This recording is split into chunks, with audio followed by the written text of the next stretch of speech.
आज की इस क्लास में सभी भक्तों का स्वागत है। अभी हम कीर्तन से स्टार्ट करेंगे। जय राधा माधव कुंज बिहारी, जय राधा माधव कुंज बिहारी, जय गोपी जन वल्लभ गिरिवर धारी, जय गोपी जन वल्लभ गिरिवर धारी, यशोदानंदन ब्रज जन रंजन, यशोदानंदन ब्रज जन रंजन, यमुना तीर वनचारी, यमुना तीर वनचारी,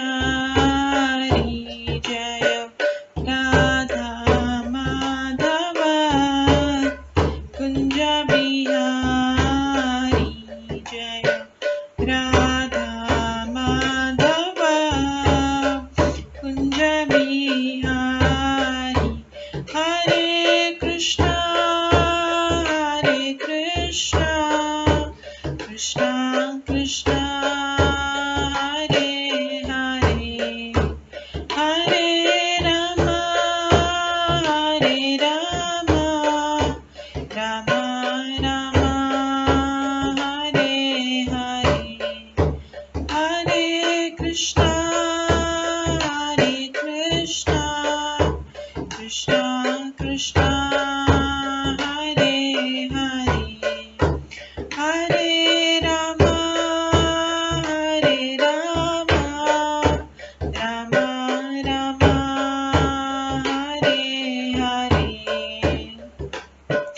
हरे कृष्णा कृष्णा कृष्णा हरे हरे, हरे राम राम राम हरे हरे, हरे कृष्णा कृष्णा कृष्णा हरे हरे, हरे राम राम राम हरे हरे, हरे कृष्णा कृष्णा कृष्णा हरे हरे, हरे राम राम राम हरे हरे, हरे कृष्णा कृष्णा कृष्णा हरे हरे, हरे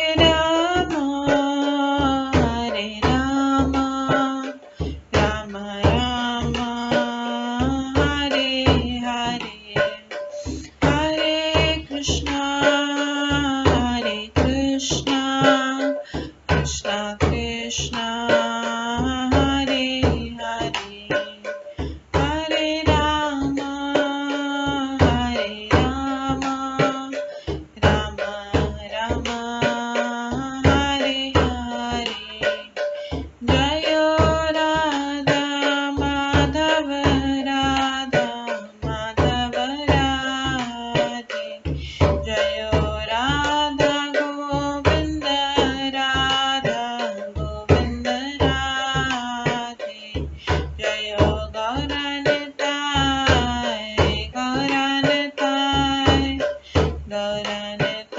जय गौरनिताय, जय जय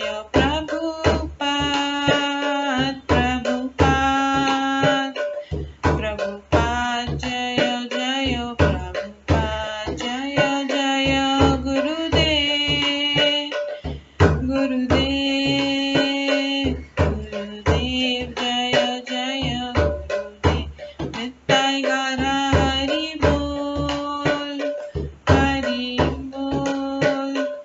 हरि बोल नित्य गौर हरि बोल। गौर प्रेमानंदे हरि हरि बोल।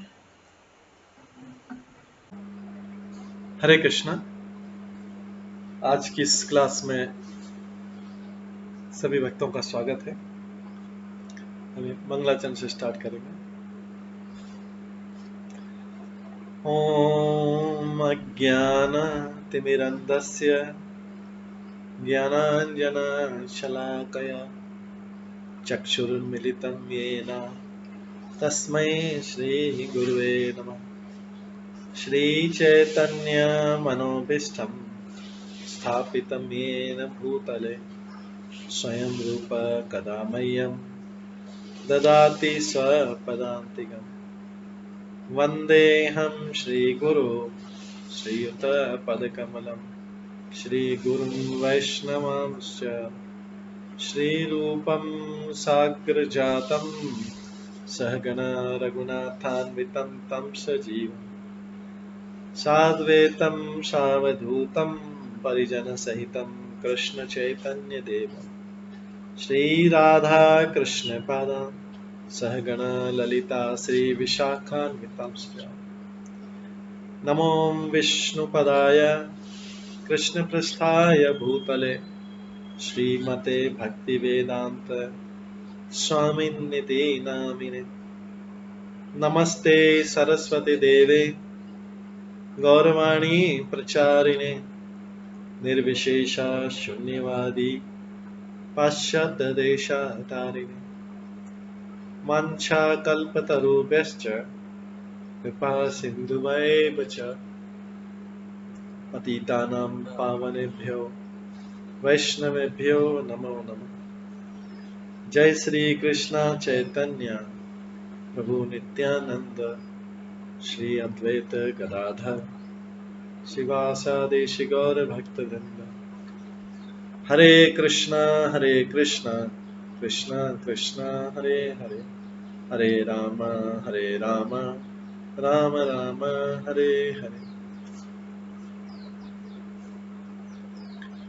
ओम नमो भगवते वासुदेवाय। ओम नमो भगवते वासुदेवाय। ओम नमो भगवते वासुदेवाय। नारायणं नमस्कृत्य नरं चैव नरोत्तमं देवीं सरस्वतीं व्यासं ततो जयमुदीरये।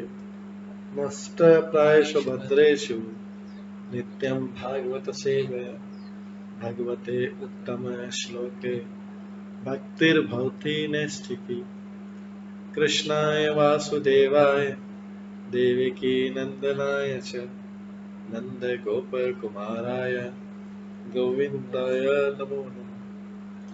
सर्ववेदान्तसारमे श्रीभागवतम् इष्यते तद्रसामृताप्तस्य नान्यत्र स्याद्रति क्वचित्। आराध्यो भगवान् ब्रजेश कन्यस्तनधाम वृन्दावन रम्या काचिदुपासना व्रजवधूवर्गेण या कल्पिता। श्रीमद्भागवतं प्रमाणम् अमलं प्रेम पुमार्थमः श्रीचैतन्य महाप्रभुमतम् इदं तत्रादरो न परम्। मूकं करोति वाचालं पङ्गुलङ्घयते गिरिं यत्कृपातमहं वन्दे परमानन्दमाधवम्। हरे कृष्णा।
हरे कृष्णा। आज की इस क्लास में सभी भक्तों का स्वागत है। कल हम श्रवण कर रहे थे श्रीमद् भागवतम के चौथे स्कंद के 22वें अध्याय से, जिसमें 4 कुमारों से पृथु महाराज की भेंट का वर्णन किया गया था। इसमें हमने श्रवण किया था कि किस प्रकार से चारों कुमारों में से जो सनत कुमार जी हैं वो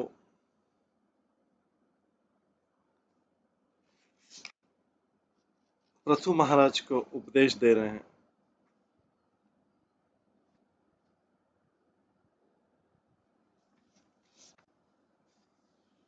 और जीवन की विभिन्न अवस्थाओं का वर्णन कर रहे हैं और किस प्रकार से वो बता रहे हैं कि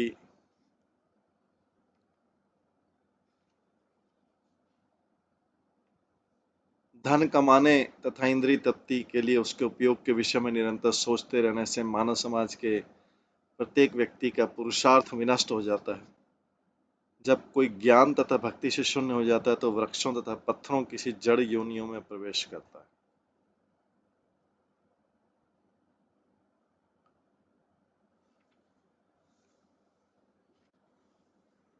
और इसके पश्चात हमने ये भी श्रवण किया था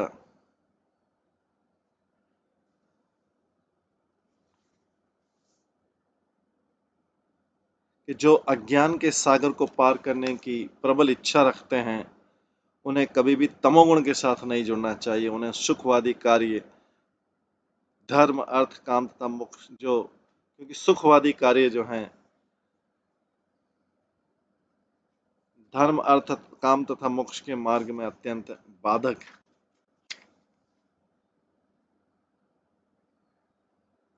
आत्म साक्षात्कार की अपेक्षा अन्य विषयों को अधिक रुचिकर सोचना मनुष्य के अपने हित के लिए इससे बड़ी कोई बाधा नहीं है।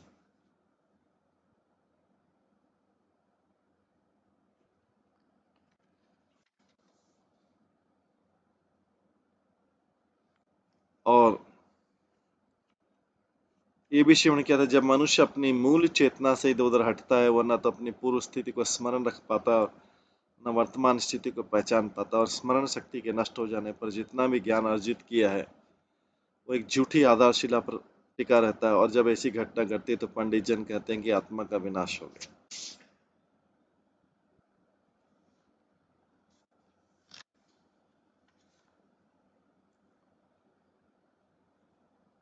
चारों पुरुषार्थ अर्थात धर्म, अर्थ, काम तथा मोक्ष में से मोक्ष को अत्यंत गंभीरता पूर्वक ग्रहण करना चाहिए। अन्य 3 तो प्रकृति के कठोर नियम अर्थात काल के द्वारा नाशवान। हम उच्चतर जीवन की विभिन्न अवस्थाओं को जीवन की निम्नतर अवस्थाओं से अलग करते हुए वरदान स्वरूप ग्रहण करते हैं। हम उच्चतर जीवन की विभिन्न अवस्थाओं को जीवन की निम्नतर अवस्थाओं से अलग करते हुए वरदान स्वरूप ग्रहण करते हैं, किंतु हमें स्मरण रखना चाहिए कि इस प्रकार के भेदभाव भौतिक प्रकृति के गुणों की अन्योन्य क्रिया के प्रसंग में विद्यमान रहते हैं। वस्तुतः जीवन की इन अवस्थाओं को कोई स्थायी अस्तित्व नहीं होता, क्योंकि परम नियंता द्वारा विनष्ट कर दी जाएंगी। इसके बाद हमने ये भी श्रवण किया था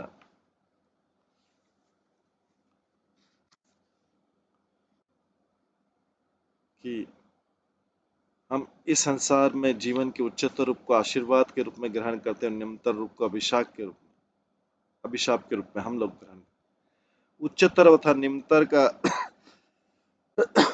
यह अंतर तभी तक रहता है जब तक विभिन्न भौतिक गुण परस्पर क्रिया करते हैं।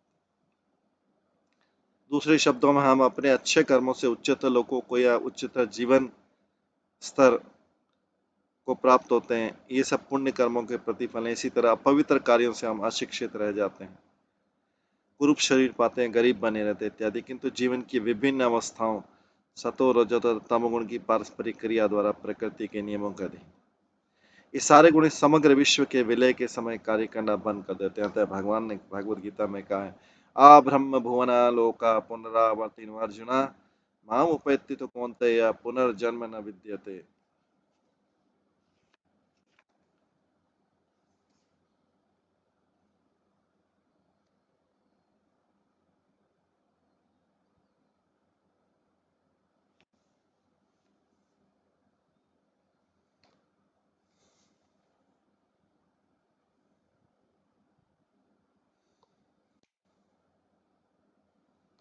आज हम 37वें श्लोक से स्टार्ट करेंगे।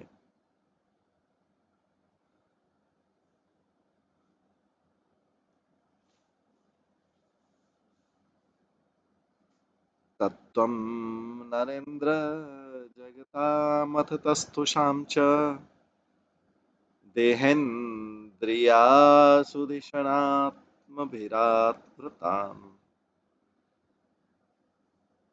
यह क्षेत्र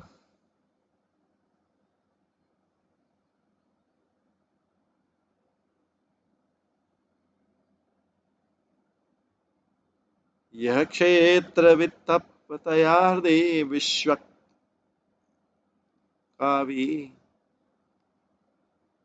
प्रत्यक्षकास्ति तमवेहि सस्मै प्रत्यक्षकास्ति भगवान तमेवि सस्मै। सनत कुमार ने राजा को उपदेश दिया,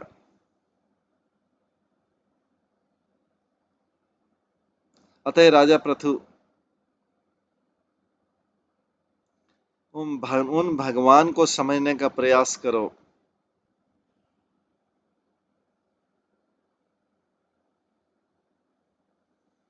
अतः राजा पृथु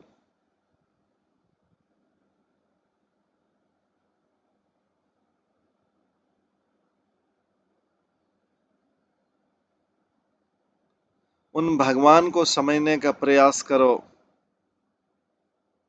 जो प्रत्येक हृदय में प्रत्येक जीव के साथ निवास कर रहे हैं।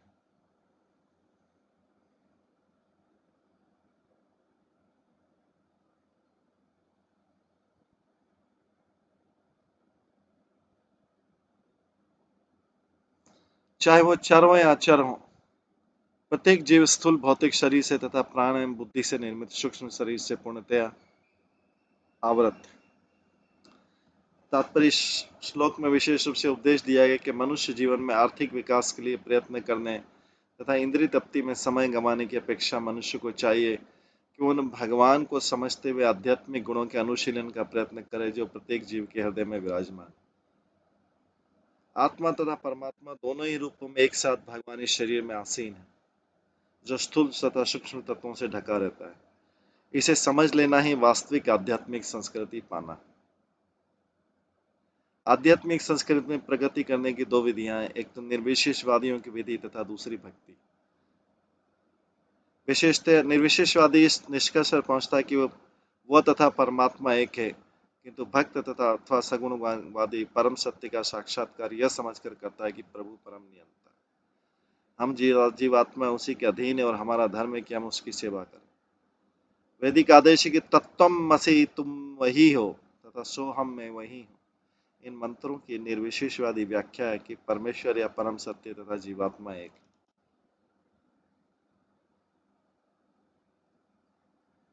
किंतु भक्तों के मत से ये मंत्र इस पर बल देते हैं कि परमेश्वर तथा हम सभी समान गुण वाले। तत्त्वमसि येन आत्मा ब्रह्म, परमेश्वर तथा जीवात्मा दोनों ही आत्मा है। इसको समझना ही आत्मिक साक्षात्कार। यह मनुष्य जीवन आध्यात्मिक ज्ञान के अनुशीलन द्वारा परमेश्वर तथा अपने आप को जानने के लिए मनुष्य को चाहिए कि केवल आर्थिक उन्नति तथा इंद्रिय तृप्ति में ही अमूल्य जीवन को विनष्ट न करे।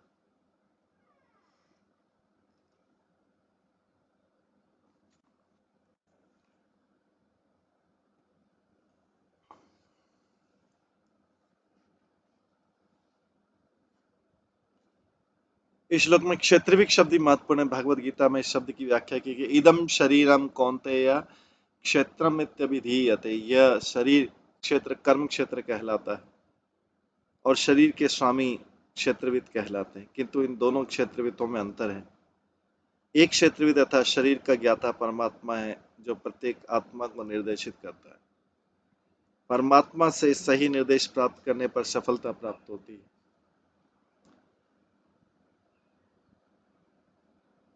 ये भीतर तथा बाहर दोनों ओर से निर्देश देने वाले। भीतर से वे चैत्य गुरु अर्थात हृदय में स्थित गुरु के रूप में निर्देश देते हैं। अप्रत्यक्ष रूप से वे बाहर से गुरु के रूप में प्रकट होकर जीवात्मा की सहायता करते हैं।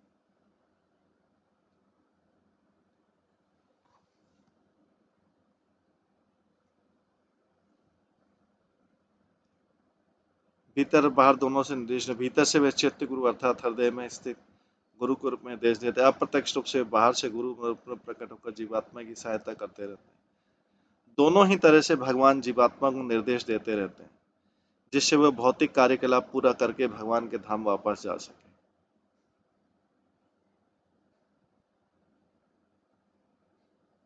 कोई भी व्यक्ति चाहे तो शरीर के भीतर आत्मा तथा परमात्मा को देख सकता है, क्योंकि जब तक इन दोनों का शरीर के भीतर निवास रहता है तब तक शरीर आभामय और ताजा बना रहता है। कोई भी व्यक्ति चाहे तो शरीर के भीतर आत्मा तथा परमात्मा को देख सकता है, क्योंकि जब तक इन दोनों के शरीर के भीतर निवास रहता है तब तक शरीर आभामय और ताजा बना रहता है, किंतु इन दोनों के प्रयाण करते से स्थूल शरीर सड़ने लगता है। जो व्यक्ति आध्यात्मिक रूप से आगे, वो मृत शरीर तथा सजीव शरीर में अंतर जान कर सके। निश्चित रूप से मनुष्य को चाहिए कि वो तथाकथित आर्थिक उन्नति तथा इंद्रिय तृप्ति की में अपना समय न गंवाकर परमात्मा एवं आत्मा एवं उनके संबंधों को समझने के लिए आध्यात्मिक ज्ञान का अनुशीलन करे। इस प्रकार ज्ञान के बढ़ने से मनुष्य को मोक्ष तथा जीवन का चरम लक्ष्य प्राप्त हो सकता है। कहा जाता है कि यदि कोई तथाकथित सांसारिक कर्तव्यों का परित्याग भी कर दे और मोक्ष का मार्ग अनुगमन करे तो भी घाटे में नहीं रहता, किंतु जो व्यक्ति मोक्ष के मार्ग को ग्रहण नहीं करता और फिर भी आर्थिक उन्नति तथा इंद्रिय तृप्ति संपन्न करता है, वो समय सब कुछ खो देता है। इस प्रसंग में व्यासदेव के समक्ष नारद का एक कथन अत्यंत उपयुक्त है।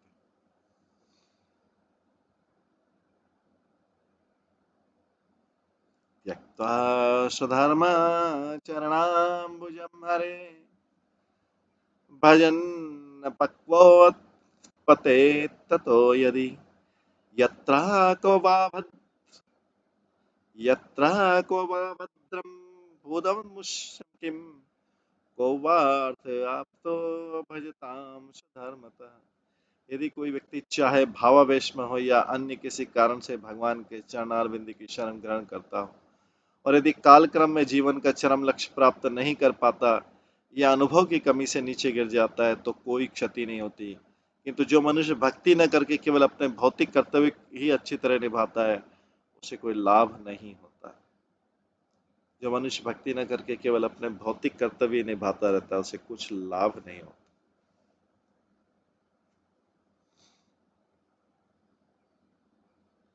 यस्मिन् इदं सत् असतात्मतया विभाति माया विवेक विदुति सृजवायि बुद्धि तम नित्य मुक्त परिशुद्ध विशुद्ध तत्त्वं प्रत्यूर कर्म कलिल प्रकृतिम प्रपद्ये।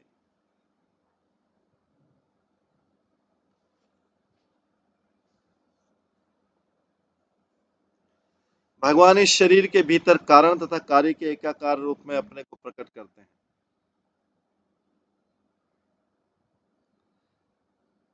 किंतु जो विवेक रस्सी में सर्प के भ्रम को दूर करने वाला है, किंतु जो विवेक रस्सी में सर्प के भ्रम को यदि यदि उससे किसी ने माया को पार कर लिया तो वही समझ सकता है कि परमात्मा भौतिक सृष्टि से परे और शुद्ध अंतरंगा शक्ति में स्थित।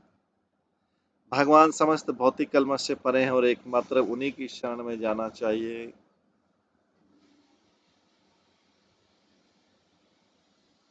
तात्पर्य श्लोक का मंतव्य मायावादियों के आत्मा और परमात्मा के एकार होने के निष्कर्ष का खंडन करना है। मायावादी निष्कर्ष ये है कि आत्मा तथा परमात्मा एक है और उनमें कोई अंतर नहीं है। मायावादियों का दावा है कि निर्गुण ब्रह्म से परे कोई पृथक अस्तित्व नहीं है और पृथकता की और पृथकत्व की भावना ही माया, जिस कारण मनुष्य रस्सी को सर्प समझ बैठता है। रस्सी तथा सर्प का दृष्टांत आमतौर पर मायावादी दार्शनिक प्रस्तुत करते हैं, अतः व्यर्थवाद के सूचक ये शब्द यहाँ पर विशेष रूप से आए। वास्तव में परमात्मा ही भगवान है और वह नित्य मुक्त है। दूसरे शब्दों में इस शरीर के भीतर आत्मा के साथ परमात्मा का भी निवास रहता है, जिसकी पुष्टि वेदों में की गई। वे एक ही वृक्ष पर बैठकर दो मित्रों की भांति हैं, तो भी परमात्मा माया से ऊपर है। माया को बहिरंगा शक्ति कहते हैं और जीवात्मा तटस्था शक्ति कहलाती है। जैसा कि भगवद गीता में कहा गया, भौतिक शक्ति जिसका प्रतिनिधित्व पृथ्वी, जल, वायु, अग्नि, आकाश इत्यादि के रूप में होता है, तथा आत्मशक्ति अर्थात जीवात्मा दोनों ही परमेश्वर की शक्तियां। भौतिक शक्ति जिसका प्रतिनिधित्व पृथ्वी, जल, वायु, अग्नि, आकाश इत्यादि के रूप में होता है, तथा आत्मशक्ति अर्थात जीवात्मा दोनों ही परमेश्वर की शक्तियां। यद्यपि शक्ति तथा शक्तिमान एक रूप है, किंतु जीवात्मा अर्थात जीव बहिरंगा शक्ति से प्रभावित होने की संभावना के कारण भगवान को अपने से अभिन्न मानता। इस श्लोक में प्रपद्य शब्द महत्वपूर्ण है, क्योंकि भगवत गीता के निष्कर्ष का सूचक है। सर्वधर्मान परित्यज्य माम एकम शरणम भजम। अन्यत्र भगवान कहते हैं बहुनाम जन्मनाम अन्ते ज्ञान माम प्रपद्यते। ये प्रपद्यते और शरणम ब्रज परमात्मा के प्रति प्राणी के समर्पण का सूचक है। जब जीव आत्मसमर्पण कर चुकता है तो कि समझ में आता है कि यद्यपि भगवान उसके हृदय में स्थित है, किंतु वे उससे श्रेष्ठ। भगवान सदैव संसार से परे हैं। यद्यपि भगवान तथा संसार एक ही लगते हैं, वैष्णव दर्शन के अनुसार वे एक होने के साथ साथ भिन्न हैं भी। भौतिक शक्ति उनके बहिरंगा शक्ति का प्राकट्य, और चूंकि शक्तिमान से अभिन्न आता है, ऐसा प्रतीत होता है कि भगवान तथा आत्मा एक ही, किंतु वास्तव में जीव भौतिक शक्ति के वश में रहता है। जब भगवान सदा उससे परे हैं, जब तक भगवान जीव से श्रेष्ठ न हो, तब तक प्रपद्य अर्थात शरण जाने का प्रश्न नहीं उठता। प्रपद्य शब्द भक्ति की विधि का सूचक है। मात्र रस्सी तथा सर्प के भक्तिहीन चिंतन से परम सत्य तक नहीं पहुंचा जा सकता। अतः परम सत्य को समझने के लिए विचार विमर्श या कल्पना की अपेक्षा भक्ति पर बल दिया गया। यत् पाद पंकज पलाश विलास भक्त्या कर्माशयं ग्रथितम् उदय ग्रंथि सत्सन्तः तत्वत् न रिक्तमतया यततपि रुद्ध स्त्रोत गणातं मरणं भज वासुदेवम्। जो भक्तजन नित्य भगवान के चरण कमलों के अंगूठों की सेवा में रत रहते हैं,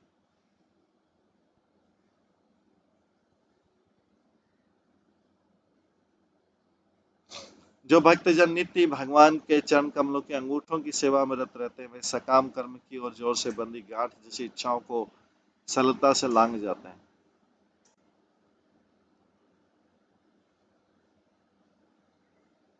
चूंकि ऐसा कर पाना दुस्साध्य है, अतः अभक्त जन, ज्ञानी तथा योगी इंद्रिय तृप्ति की तरंगों को रोकने का प्रयास करके भी ऐसा नहीं कर पाते। अतः तुम्हें आदेश है कि तुम वसुदेव के पुत्र श्री कृष्ण की भक्ति में लग जाओ। ये पृथु महाराज को उपदेश दिया जा रहा है, सनत कुमार का। यतपाद पंकज पलाश विलास भक्त्या कर्माशयम कथितम उदय ग्रंथि संत तत्वत् न रिक्त मतय यतः अपि रुद्ध स्त्रोत गणातम मरणम भज वासुदेवम।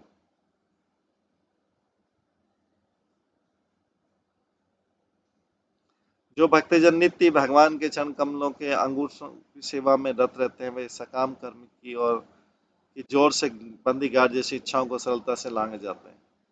चूंकि ऐसा कर पाना दुस्साध्य आता है, अभक्त जन, ज्ञानी तथा योगी इंद्रिय तृप्ति की तरंगों को रोकने का प्रयास करके भी ऐसा नहीं कर पाते हैं। अतः तुम्हें आदेश है कि तुम वसुदेव के पुत्र श्री कृष्ण की भक्ति में लग जाओ।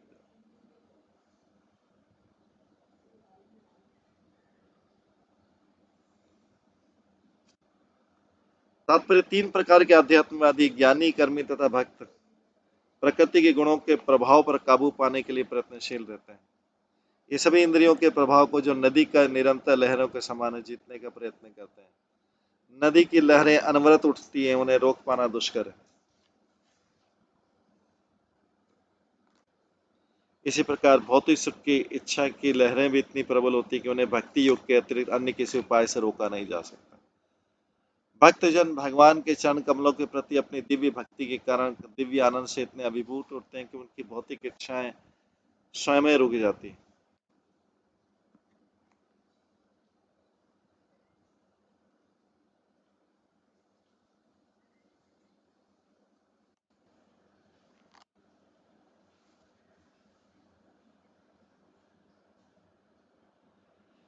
ज्ञानी तथा योगी भगवान के चरण कमलों में आसक्त न होने के कारण इच्छा की तरंगों से संघर्ष करते रहते हैं। श्लोक में रिक्त मतय कहा गया, जिसका अर्थ भक्ति से विहीन। दूसरे शब्दों में, यद्यपि ज्ञानी तथा योगी भौतिक कर्मों की इच्छाओं से मुक्त होने का प्रयत्न करते हैं, किंतु वस्तुतः वे इंद्रियों के कार्यकलापों को रोकने के मिथ्या दार्शनिक चिंतन या श्रम साध्य प्रयत्न में उलझ जाते हैं। जैसा कि पहले कहा जा चुका है, वासुदेवे भगवती भक्ति योग प्रयोजित जनत्याशु वैराग्यम ज्ञानम च यद हेतुकम।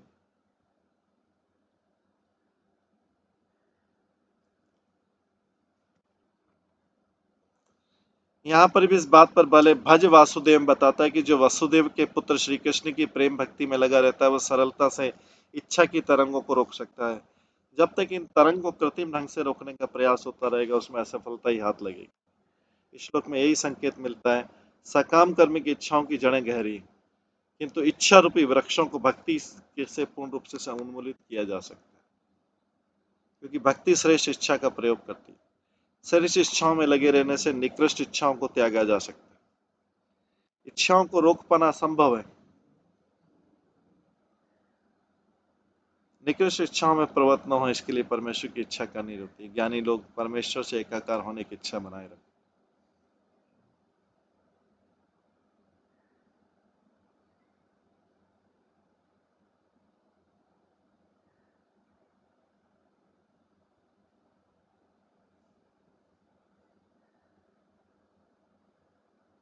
निकृष्ट इच्छाओं में प्रवृत्त न हो सके, इसके लिए परमेश्वर की इच्छा करनी रहती है। ज्ञानी लोग परमेश्वर से एकाकार करने की इच्छा बनाए रखते हैं, किंतु ऐसी इच्छा को भी काम वासना माना जाता है। इस प्रकार से योगी शक्ति की कामना करते हैं, किंतु वह भी काम वासना है। किंतु भक्त लोग होते हैं, इच्छा रहित होने के कारण पवित्र हो जाते हैं। उन्हें इच्छा रोकने के लिए किसी कृत्रिम उपाय की आवश्यकता नहीं पड़ती। भगवान के चरण कमलों के अंगूठों के संरक्षण में इच्छाएं आध्यात्मिक सुख का साधन बन जाती। वहां कुमारों द्वारा बताया कि भगवान श्री कृष्ण के चरण कमल समस्त सुखों के आगार हैं, अतः वृथा ही भौतिक सुख के लिए इच्छाओं को रोकने का विफल प्रयास करने की बजाय मनुष्य को चाहिए कि भगवान के चरण कमलों की शरण ग्रहण करे।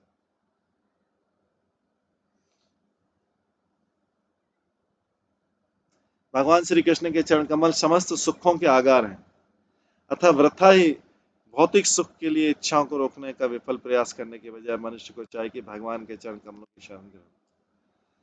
जब तक वो भौतिक सुख की इच्छाओं को रोकने में असमर्थ रहता है, तब तक इस संसार के बंधन से मुक्त होने की कोई संभावना नहीं रहती। ये तर्क दिया जा सकता है कि नदी की तरंगे लगातार समुद्र की ओर बहती है और उन्हें रोका जा सकता है। अब जब ज्वार आता है तो इसमें नदी की धारा रुद्ध हो जाती है और स्वयं नदी में बाढ़ आती है। उसी प्रकार समुद्र की लहरें नदी की लहरों से अधिक मुखर उठती हैं। इसी प्रकार बुद्धिमान भक्त कृष्ण चेतना में भगवान की सेवा हेतु कई तरह की योजनाएं बनाता है।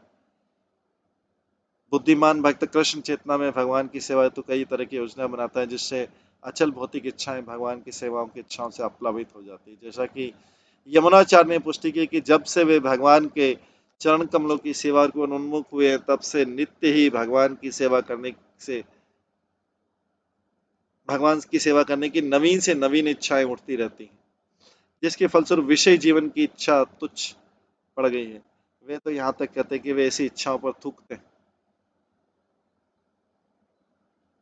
वे तो कहते हैं वे ऐसी इच्छाओं पर थूकते हैं।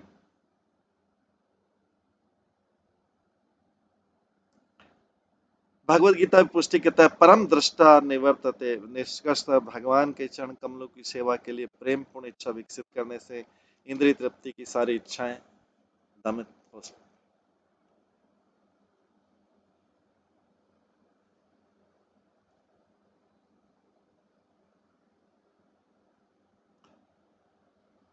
कृष्णो महानी भवानमप्लवम् ईशा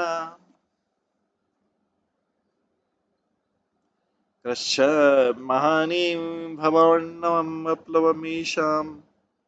षट्वर्गनक्रम सुखेन तितर्ष्यन्ति तत्त्वं हरेर्भगवत भजनीय अग्नियम् कृत्वा उडुपं व्यसनम् उत्तरदुस्तरणम्। अज्ञान के सागर को पार करना अत्यंत कठिन है, क्योंकि उसमें अनेक भयानक मगरमच्छ भरे पड़े हैं। जो भक्त नहीं है, वे समुद्र को पार करने के लिए कठिन तपस्या करते हैं, किंतु हम तुम्हारे लिए बता रहे हैं कि तुम एकमात्र भगवान के चरण कमलों का आश्रय लो। वे समुद्र को पार करने वाली नाव के समान है। यद्यपि सागर को लांघना कठिन है, किंतु भगवान के चरण कमलों की शरण ग्रहण करके तुम इस सभी संकटों को पार कर जाओ।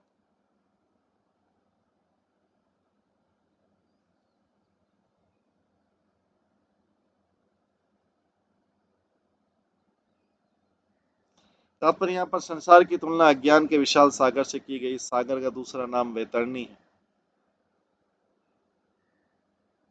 वैतरणी समुद्र कारणव है, जिसमें असंख्य ब्रह्मांड गेंदों के समान तैरे। इस सागर की दूसरी ओर वैकुंठ का दिव्य लोक, जैसे भगवान में परमस्तस्मातु भाव अन्य कहा गया, इस प्रकार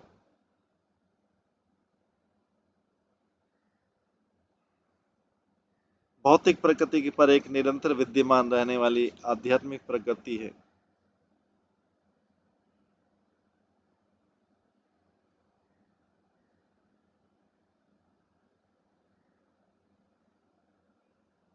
यद्यपि कारणों में सारे भौतिक ब्रह्मांड बार बार विलीन होते रहते हैं, किंतु वैकुंठ लोक आध्यात्मिक होने के कारण कभी विनष्ट नहीं होते।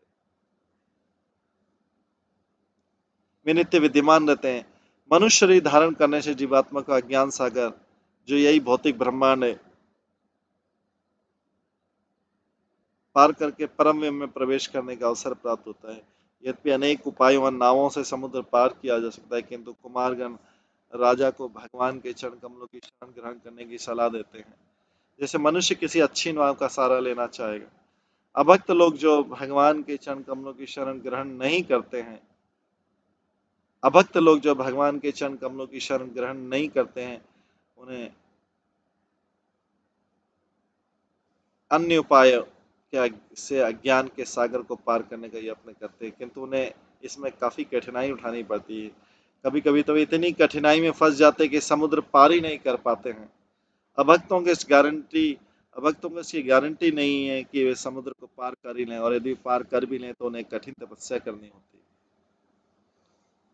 ये दूसरी ओर यदि कोई भक्ति करता है तो और श्रद्धा रखता है, तो भगवान के चरण कमल ऐसी नाव है जो उसे समुद्र के पार आसानी से सुखपूर्वक उतार देंगे। इसलिए पृथु महाराज को समस्त संकटों को पार करने के लिए भगवान के चरणारविंद रूपी नाव को ग्रहण करने की सलाह दी गई। ब्रह्मांड के घातक तत्वों की तुलना समुद्री मगरों से की गई है। कोई भले कितना भी कुशल तैराक क्यों न हो, किंतु यदि उस पर मगरमच्छ आक्रमण कर दे तो बच नहीं पाता।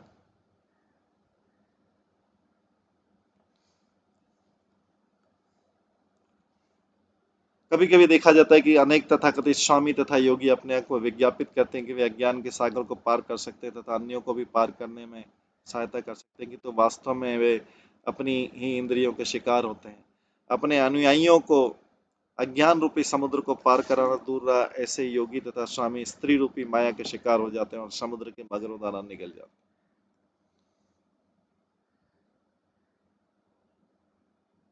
मैत्रेय वाचा सेवं ब्रह्मपुत्रेण कुमारेण आत्ममेधसा दर्शितात्मगति सम्यक प्रशस्य उवाच तमन नृपः। मैत्री ऋषि ने आगे कहा, इस प्रकार ब्रह्मा के पुत्र कुमारों में से एक के द्वारा, जो पूर्ण आत्मज्ञानी थे, पूर्ण आत्मज्ञान के प्राप्त करके राजा ने अपने उनके निम्नलिखित शब्दों से आराधना।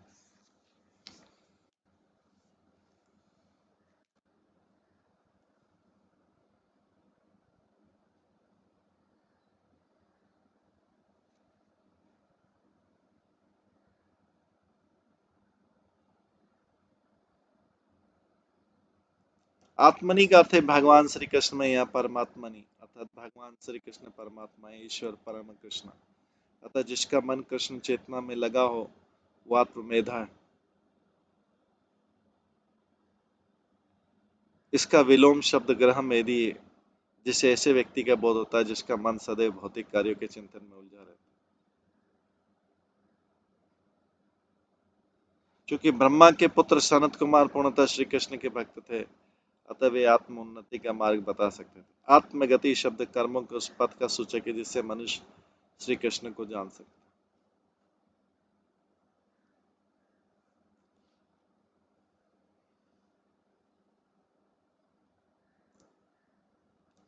राजोवाच कृता मे अनुग्रहपूर्वं हरिणा अर्थानुकम्पिना तमापादियोतम ब्रह्मन् भगवान यूयम आगता।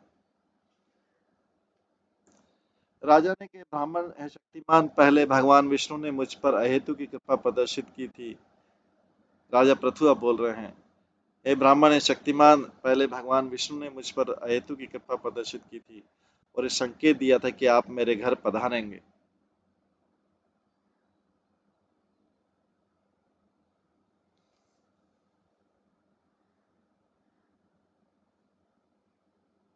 आप लोग उसी आशीर्वाद की पुष्टि करने के लिए यहाँ पर आए।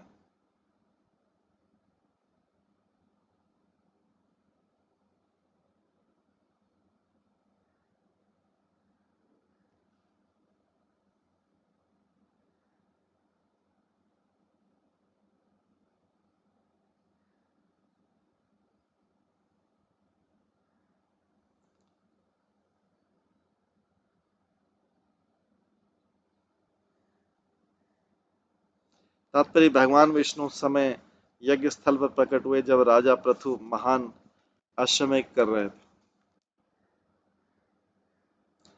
भगवान विष्णु उस समय यज्ञ स्थल पर प्रकट हुए जब राजा पृथु महान अश्वमेध यज्ञ कर रहे थे। तब उन्होंने भविष्यवाणी की थी कि कुमार गण शीघ्र ही आएंगे। विष्णु ने भविष्यवाणी की थी कि कुमार गण आएंगे और राजा को उपदेश देंगे, तो वही कुमार गण आए, राजा को उपदेश दे रहे। अतः महाराजा पृथु को भगवान की अहेतु की कृपा का स्मरण। महाराजा पृथु को याद था कि भगवान विष्णु स्वयं तो दर्शन दिए हैं, भगवान विष्णु ने स्वयं तो दर्शन दिए, लेकिन अब कुमार गणों को भेज रहे हैं उपदेश देने के लिए। अतः महाराजा पृथु को भगवान की अहेतु की कृपा का स्मरण था, इसलिए उन्होंने कुमारों के आगमन पर उनका स्वागत किया, क्योंकि वे भगवान की भविष्यवाणी को पूरा कर रहे थे। दूसरे शब्दों में, जब भगवान कोई भविष्यवाणी करते हैं तो वे किसी भक्त के माध्यम से पूरा करते हैं। ये भगवान स्वयं बता रहे हैं कि भगवान कोई भविष्यवाणी करते हैं तो भक्त के माध्यम से पूरा करते हैं। तो यहाँ पे भगवान विष्णु ने स्वयं वो भविष्यवाणी कुमारों के माध्यम से पूरी की। तो भगवान के दर्शन का फल है भक्तों का उपदेश। पहले भगवान आ गए, फिर बाद में कुमार गण उन्होंने उपदेश दिया। ये भगवान की भक्ति का फल है, भक्तों का एसोसिएशन। इस प्रकार श्री चैतन्य महामूर्ति प्रभु ने भी भविष्यवाणी की थी कि भगवान के महिमामय नाम का तथा हरे कृष्ण महामंत्र का विश्व के समस्त नगरों तथा गांवों में प्रसार होगा। श्रील भक्ति विनोद ठाकुर तथा श्रील भक्ति सिद्धांत ठाकुर प्रभुपाद ने इस महान भविष्यवाणी को पूरा करने की इच्छा व्यक्त की और हम उन्हीं के पद चिन्हों का अनुगमन कर रहे हैं। भगवान श्री कृष्ण ने अपने भक्तों के विषय में अर्जुन से कहा है, कौनते प्रति जाना ही नामे भक्ता प्रणश्यति। कुंती पुत्र, तुम घोषणा कर दो कि मेरे भक्त का कभी विनाश नहीं होता, मेरा भक्त कभी विनाश नहीं होगा। कौनते प्रति जाने ही नामे भक्त प्रणश्यति। कुंती पुत्र, तुम घोषणा कर दो कि मेरा भक्त कभी विनाश नहीं होगा। भगवान चाहते तो स्वयं घोषणा कर सकते थे, किंतु उनकी इच्छा थी कि अर्जुन ये घोषणा करे और इस प्रकार आश्वस्त होना चाहते कि उनका वचन खंडित न हो। भगवान स्वयं वचन देते हैं कि उनके विश्वास पात्र भक्त उस वचन को पूरा करते हैं। भगवान को अपने भक्तों पे, शुद्ध भक्तों पे इतना कॉन्फिडेंस है कि वो उनके वचनों को पूरा करते हैं।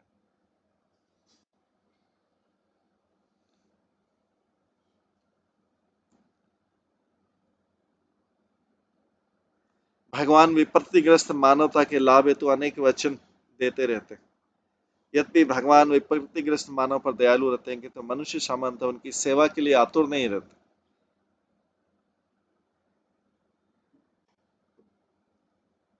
भगवान विपत्तिग्रस्त मानवता के लाभ हेतु अनेक वचन देते रहते हैं।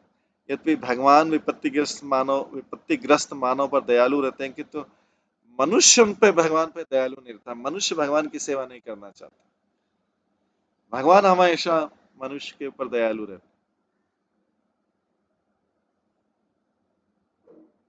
किंतु मनुष्य का स्वभाव है वो भगवान के ऊपर वैसी सेवा नहीं कर पाता या वैसी सेवा करने की इच्छा नहीं रखता। यह संबंध पिता तथा पुत्र जैसा। पिता अपने पुत्र के कल्याण की सदैव कामना करता है, लेकिन पुत्र जरूरी नहीं कि पिता के कल्याण के, पिता के दुख दर्द को समझे। भले पितृ उपेक्षा करे, भूल जाए या उसके दुख दर्द को नहीं समझे, लेकिन पिता की तरफ से हमेशा कामना रहती है। यही भगवान हमेशा दयालु रहता है जीव के ऊपर, लेकिन जीव जरूरी नहीं कि भगवान के ऊपर कोई सेवा करे उसको।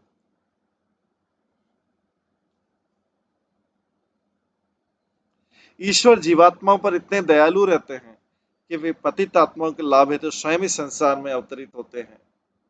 यदा यदा धर्मस्य ग्लानिर्भवति भारत अभ्युत्थानम् अधर्मस्य तदात्मानं सृजाम्यहम्। जब जब धर्म की हानि होती है और अधर्म का उत्कर्ष होता है, उस समय अर्जुन में अवतरित होता हूँ। भगवान तब तब अवतार लेते। अतः भगवान केवल दयावश अपने विभिन्न रूपों में प्रकट होते हैं।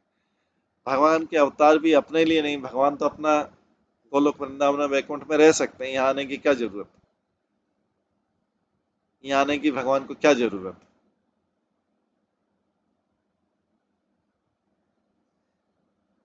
लेकिन भगवान दयावश,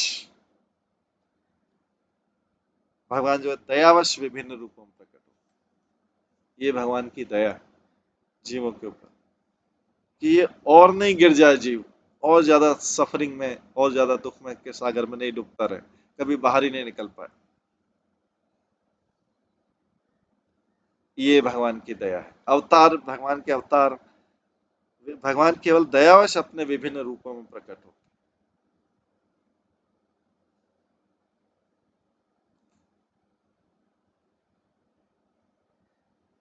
क्योंकि आध्यात्मिक जगत तो भौतिक जगत से करोड़ों करोड़ों गुना अच्छा है, वहां छोड़ के यहाँ क्यों आएंगे कोई? लेकिन भगवान क्यों आते हैं? भगवान तो पूरे ऐश्वर्य में वैकुंठ में रह सकते हैं, गोलोक वृंदावन पूरे, उनको इधर आने की जरूरत नहीं। लोगों को सफर करने दो, दुख पाने दो। लेकिन भगवान जो है दयावश अपने विभिन्न रूपों में। श्री कृष्ण पतित आत्मा पर दया करने के लिए इस लोक में प्रकट हुए हैं। भगवान बुद्ध असुरों द्वारा मारे जाने वाले निरीह पशुओं के प्रति दया भाव से प्रकट हुए हैं। भगवान नरसिंहदेव प्रहलाद महाराज पर दया करने के लिए प्रकट हुए हैं। निष्कर्ष ये निकला कि भगवान इस संसार में पतित आत्माओं पर इतने दयालु रहते हैं कि या तो वे स्वयं प्रकट होते हैं, या अपने भक्तों तथा दासों को अपनी इच्छा पूरी करने के लिए इस संसार में भेजते हैं, जिससे सारे पतित जीव भगवान के धाम वापस चले जाए। इसी प्रकार श्री कृष्ण ने सारे मानव समाज के लाभ के लिए अर्जुन को भगवद गीता का उपदेश दिया। अर्जुन को भगवद गीता का उपदेश दिया, सारे मानव समाज के लाभ के लिए दिया। अतः बुद्धिमान लोगों को इस कृष्ण भावनामत आंदोलन के विषय में गंभीरता पूर्वक विचार करना चाहिए और उनके शुद्ध भक्तों द्वारा यथारूप प्रचारित भगवद गीता के उपदेशों का लाभ उठाना चाहिए।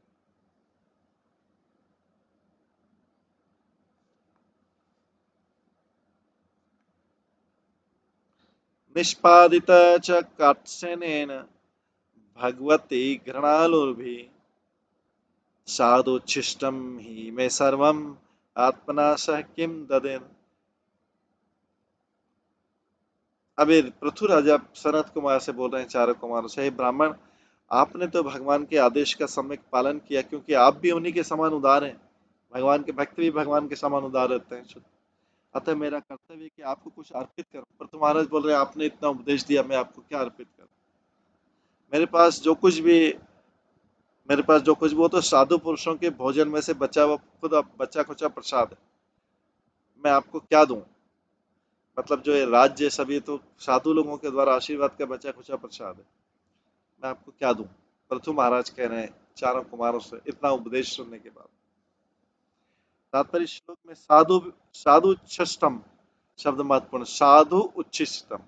पृथु महाराज को अपना राज्य भृगु तथा अन्य साधु पुरुषों से वैसे ही प्राप्त हुआ था जैसे किसी को जूठन उच्छिष्ट साधुओं का उच्छिष्ट प्राप्त।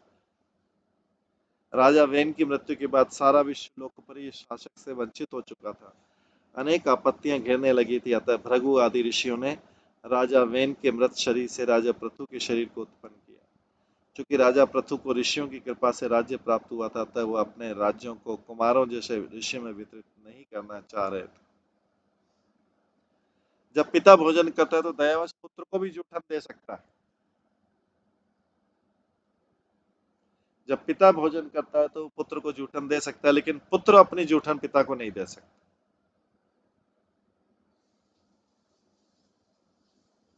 पृथु महाराज की स्थिति कुछ ऐसी थी, उसके पास जो कुछ भी उच्छिष्ट के रूप में था। पृथु महाराज बोलते मैं राज्य क्या दूं, राज्य तो आप लोगों के ऋषियों की कृपा से ही प्राप्त हुआ मुझे राज्य, ये आपको क्या दो, ये तो आपकी जूठन है, ऋषियों से बोलते। अतः उसे वे कुमारों को नहीं दे सकते थे, किंतु अप्रत्यक्ष रूप से उन्होंने कुमारों को अपना सब कुछ दे डाला। फलतः उन्होंने जिस रूप में चाहा उपभोग किया, ये अगले श्लोक से स्पष्ट होगा।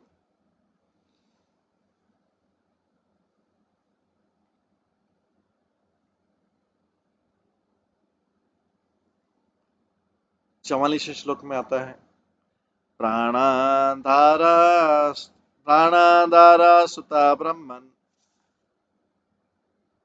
ग्रहा च स परिच्छदा राज्य ग्रहा च परिच्छदा राज्यं बलं मही कोशः इति सर्वं निवेदितम्। राजा ने कहा, ब्राह्मणों मेरा प्राण, मेरा पत्नी, बच्चे, घर, घर का सारा सामान, मेरा राज्य, मेरी सेना, पृथ्वी तथा विशेष रूप से मेरा राजकोष, ये सब आपको अर्पित। राजा ने कहा, है ब्राह्मण, चारों कुमारों से।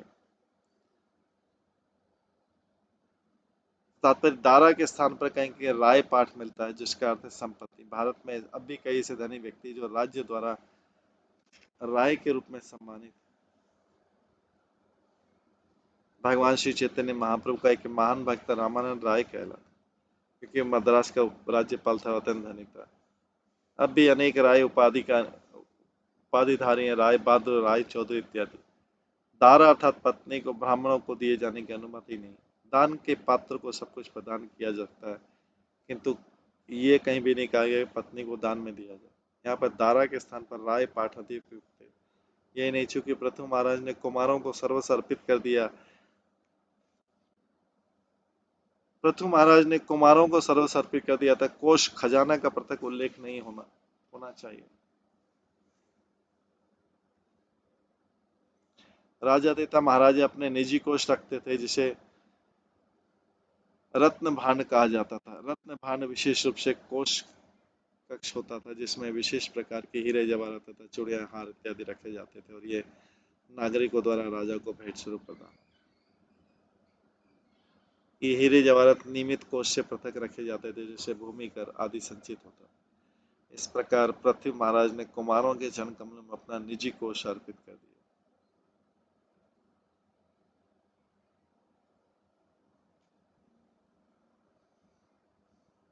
यह पहले ही स्वीकार किया चुका है कि राजा पृथु की सारी संपत्ति ब्राह्मणों की थी।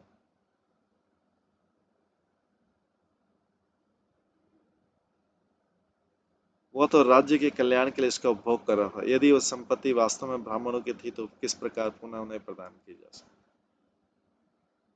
इस संबंध में श्रीपाद श्रीधर स्वामी ने व्याख्या की कि भेंट तो वैसी जिसे दास द्वारा अपने स्वामी को दिया गया भोजन।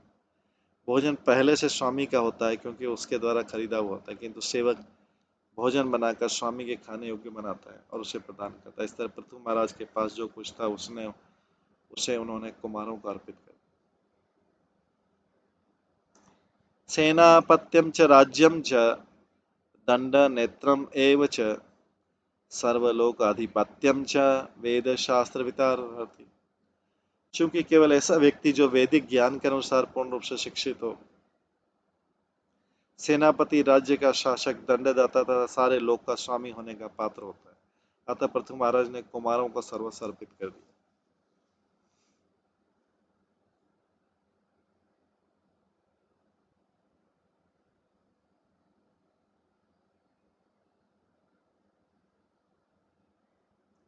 तात्पर्य श्लोक से स्पष्ट रूप से कहा गया कि वे केवल साधु पुरुषों तथा कुमारों जैसे ब्राह्मणों के आदेशों पर राज्य का शासन चलाना जाना चाहिए।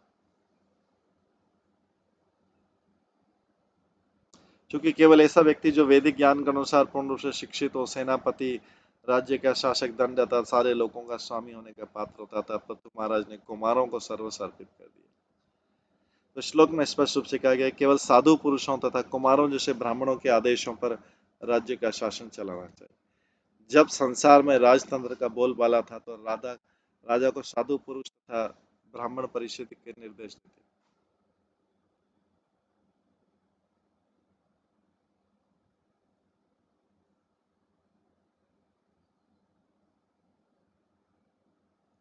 राज्य का शासक अर्थात राजा ब्राह्मणों के दास के रूप में अपना कार्य करता था। ऐसा नहीं था कि ब्राह्मण या राजा तानाशाह थे, नहीं वे अपने को राज्य का स्वामी समझते। राजा भी वैदिक साहित्य में पारंगत होते थे और इस तरह वे उपनिषद के इस आदेश से परिचित रहते थे, ईशावास्यम इदम सर्वम, जो कुछ विद्यमान है वह भगवान का है। भगवत गीता में भगवान कृष्ण कहते हैं कि वे सभी लोगों के स्वामी, और ऐसा होने से कोई भी अपने को राज्य का स्वामी नहीं कह सकता। राज्य के राजा, राष्ट्रपति, अध्यक्ष को यह सदैव स्मरण रखना चाहिए कि वो स्वामी नहीं अपितु दास।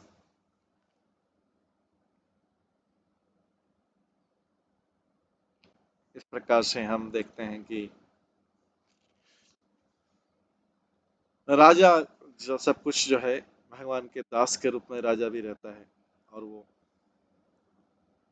आगे सब कुछ समर्पित करना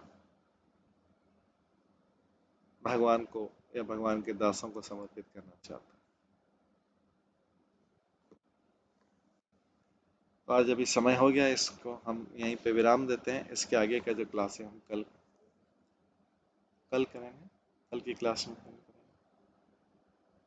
हरे कृष्णा। सभी भक्तों का बहुत बहुत धन्यवाद। सब भक्तों के लिए एक बार हरे कृष्ण महामंत्र का जप करते हैं। हरे कृष्णा कृष्णा कृष्णा हरे हरे, हरे राम राम राम हरे। श्रीमद् भागवतम महापुराण की जय। श्रील प्रभुपाद की जय। सभी भक्त गणों की जय। हरे कृष्ण।